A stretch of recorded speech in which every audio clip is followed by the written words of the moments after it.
ঈদ এসেছে অথচ নিজের জন্য কিছু কিনবো না, এটা কি করে হয়? প্রয়োজন ও শখ মিলিয়েই দরকার ছিল একটা ব্যাগের। আর এই ব্যাগটা আমার অনেক দিনের ইচ্ছা ছিল কেনার, তাই অনলাইনে অর্ডার করে দিলাম। এই তো ডেলিভারি ম্যানও চলে এসেছে, তার কাছ থেকে নিয়ে নিলাম। এবার ঈদে নিজের জন্য কিছু না নেওয়া হলেও অনেক গিফট পেয়েছি, যে কারণে আসলে তেমন কিছুই নেওয়া হয়নি। যাই হোক, আমি এই ব্যাগটাই অর্ডার দিয়েছিলাম। আমার অনেক দিনের ইচ্ছা ছিল লুইস ভুটনের এই ব্যাগটা কেনার।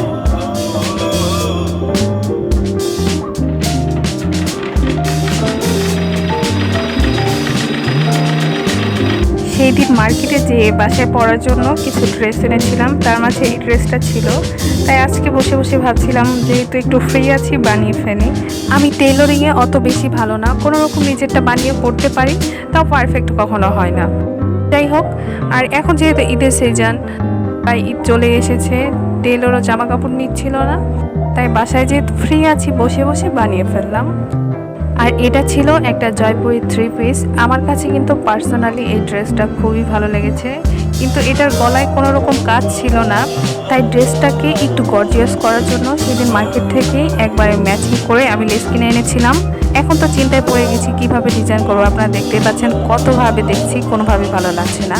ফাইনালি মাথায় একটা বুদ্ধি আসলো আর ওইভাবে ড্রেসটা বানিয়ে ফেললাম। আমার কাছে গলার কাজটা পার্সোনালি খুব ভালো লেগেছে। আপনাদের কাছে কেমন লেগেছে অবশ্যই কমেন্ট করে জানাবেন।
এটা হচ্ছে আমার ড্রেসের সামনের ডিজাইন। তো এবার আমি গলা লাগিয়ে নিব এবং পুরো ড্রেসটা মেক করে নিচ্ছি। ড্রেস বানানো শেষ করে তারপর চলে যাই ফ্রিজ পরিষ্কার করতে।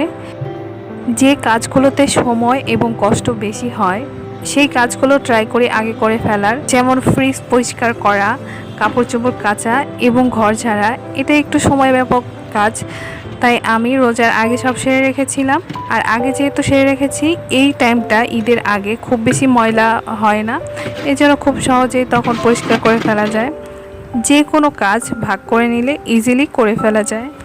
আর রোজা রেখে একদিনে তো সব কাজ করা সম্ভব হয়ে ওঠে না, যেহেতু রান্নাবান্নারও একটা ঝামেলা থাকে, তাই একদিন একদিন করে ভাগ করে কাজগুলো সেরে ফেলি, যেটা কিনা আমার জন্য খুবই সহজ হয়ে যায়। ঈদের ছুটিতে যখন বাসায় সবাই চলে আসে তখন হাজব্যান্ডকেও সময় দিতে হয় এবং রান্নাবান্নাটার ঝামেলাও একটু বেশি হয়ে যায়, তাই এইসব কাজগুলো আগে সেরে ফেলা ট্রাই করি। এই বরফগুলো ফেলে দিয়ে একটা ভেজা পরিষ্কার ন্যাকড়া দিয়ে মুছলেই কিন্তু আমার ফ্রিজটা পরিষ্কার হয়ে যাবে। এবং পরবর্তীতে কি কি করেছি সেটা দেখতে হলে অবশ্যই চোখ রাখতে হবে নেক্সট ব্লগে। আজকের মতো এখানে বিদায় নিচ্ছি। আল্লাহ হাফেজ।